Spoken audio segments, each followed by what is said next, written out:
welcome to Two Blondes and a Brokerage. Today we're going to do something a little more fun. Yes. And go over the top 5 restaurants that we recommend in Colorado. Yeah, and I think a lot of these restaurants too are like experiences unique to Colorado. Yes. And things that if you're in town or experiencing Colorado the first time and you're near one of these restaurants, you should definitely try. Yeah.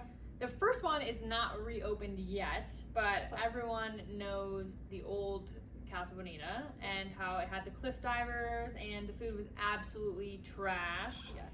And when people told me that, I was like, I can't be that bad, right? It's that bad. Oh my God. It was the worst food I've ever had. But there are people who swear by their food, and I'm like, then you must have grown up on like rice. It must be nostalgic for them because there's no way the food tastes so bad.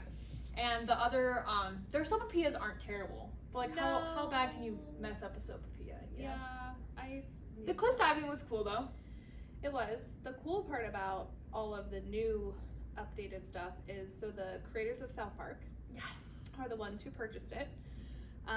And they are keeping everything as authentic as possible, but they brought in this really amazing cook. She's a female. So it's supposed to be kind of a really nostalgic experience, but like high-end elevated. Food. Yeah. They could do, but I guess when they did buy it and they did their inspection, the building's pretty bad. That checks out. So that's what's extending this. So it should be fall. We're in fall, hopefully. I know, I'm so excited. But it's gonna be kind of a cool re-experience because we all kind of grew up doing it and going to Casa Bonita, and now it's gonna be like the same but better. Yeah. So Super stoked. one major place to check out. Another one is called the Fort in Morrison, and neither of us have actually been there yet, but it's like got these beautiful views of like Red Rocks and also of Denver, and I think it's supposed to be like a steakhouse, like a nicer steakhouse. Yeah. So we're gonna try that one and get back to you guys, but it looks amazing. It looks fantastic. I've actually been to a wedding up there. Me too. The one But that's right on the corner by the. Yes. Okay, yes, I just went to a wedding there this summer. But never actually like ate. Maybe we should make that like our company. Maybe we should go to the year end at the Fort. Let's do it. Yeah. Okay. Deal. We made it on here. The next one is Bud's Bar in Sedalia, and this is one of my favorites and very nostalgic for me. And it's right off of 85, so Santa Fe, at the corner in Sedalia, and it is like this tiny little shitty hole in the wall. Mm-hmm. And it's probably, I mean, there's got to be like 4 tables maybe, and 3 or 4 booths, and then literally probably 8 bar seats. And that sounds bigger than it is. It's literally like the size of an office. Like it's so tiny. And they serve the best burgers, and their patties are like the really thin ones, like McDonald's. Their buns. So good, right? It It's looks like a weird. McDonald's burger, but it is amazing. And they do not serve anything other than potato chips. Do not ask. They get so mad. And they pour the strongest drinks ever. And it's like $4 for like a mixed drink. And when you walk in, nothing has changed. No. Like the curtains are yellow. Not yellow, they're yellowed. Yeah. From being in there so long. The bar stools are still like the red shiny top that spin. Yep. But it is very original. It's very well known. It's been on Diner Drivers and Dives. Yep. People all super over, busy in the summer when people come up from Deckers. All the bikers. Yep. There is that big biker bar that's now across the way. Yeah. That used to be nasty. Yeah. But now it's nice. Now it's nice. And they have a lot of outdoor music there too. So now there's like 2 little spots you can go. But it's a cool place to spend time and just go get good food and not spend a ton Also, of their money. burgers are only $4.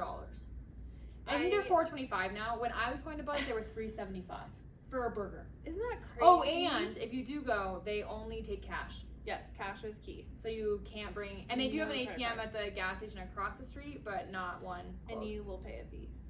Yeah, so bring cash to go to that one. Yep. Another one that we had was the Buckhorn Exchange, Mhm. which is downtown. Really nice steakhouse. I didn't know this, but apparently they have, like, their liquor license number is 1.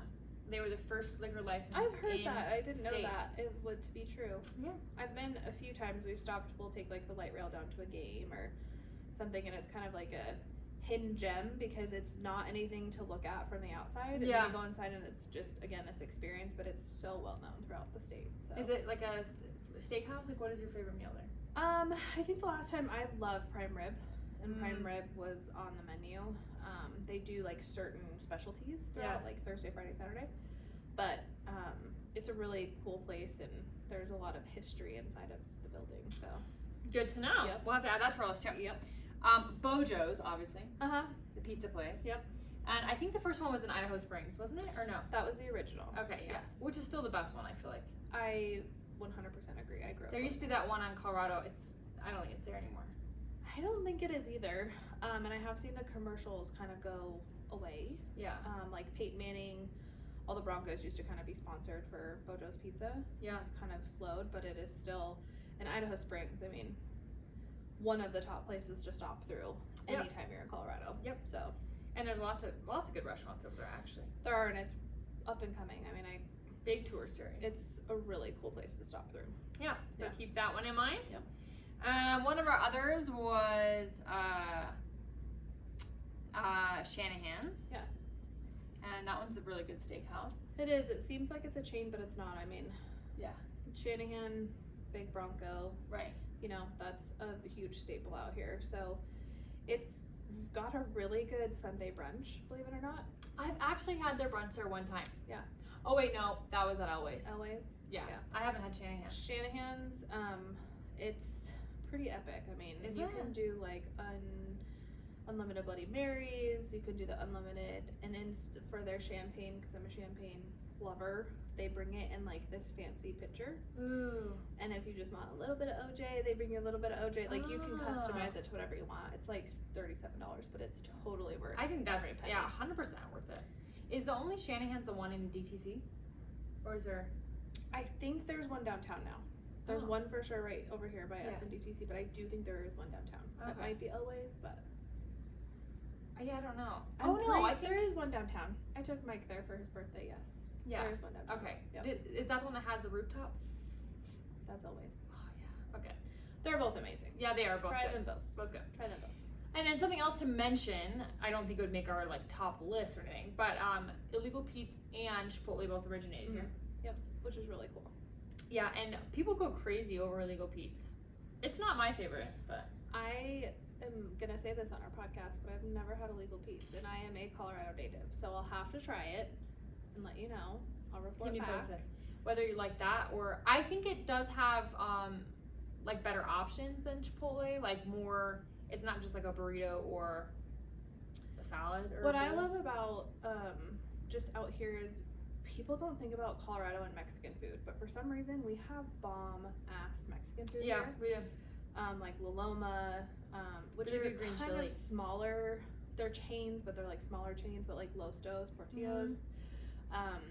So and they're family owned, which I really like. Yep. So there's tons of options, but I think all of those make kind of our top list of more popular places. But we were just talking, Diners, Drive-Ins, and Dives does a ton of stuff out here in Colorado, and there are so many places that are, you're like, oh, there is one place though that made me think of this. Downtown by the aquarium, Okay. there is, it's called the Main Shack. Oh wait, is this one that has the lobster rolls? Yes, and it's flown haven't in been daily. yet. We have to go. Okay, it keeps coming up on like the TikToks, the Denver food one, Yes. and it looks amazing. We have, but the problem is if you go, like they shut down when they run out. So if you don't go like on a Saturday, you gotta go like right when they open so you can get all of it before they shut it down. Okay, well we definitely have to do So that. we have to try that. Yeah. There's also a barbecue place that does kind of the same thing up north. So it's like you get it while it's there, and then when it's gone, they close it down. Yep. Okay, so we'll have to make that on our list for maybe next week. We're gonna just have to make our own two blondes and a brokerage, diners, drive-ins. Yes, exactly. We're just gonna eat for the rest of the year. So yeah, but if you guys have any that we haven't heard of or mentioned, yes, we're all about the we new would food love places. the list. We are foodies, so you let us know. Yeah, drop us a comment. Oh, and don't forget to follow us on Facebook. We have a Mars Realty page, a house hacking page, and also Denver Down Payment Assistance. And we're constantly posting new content on there. And our YouTube channel as well, Two Blondes and a Brokerage, and our podcast. So you can reach out to us on any of those. Find us anyway. And we would be happy to hear from you and get a list of restaurants that you would recommend for us as well. Perfect.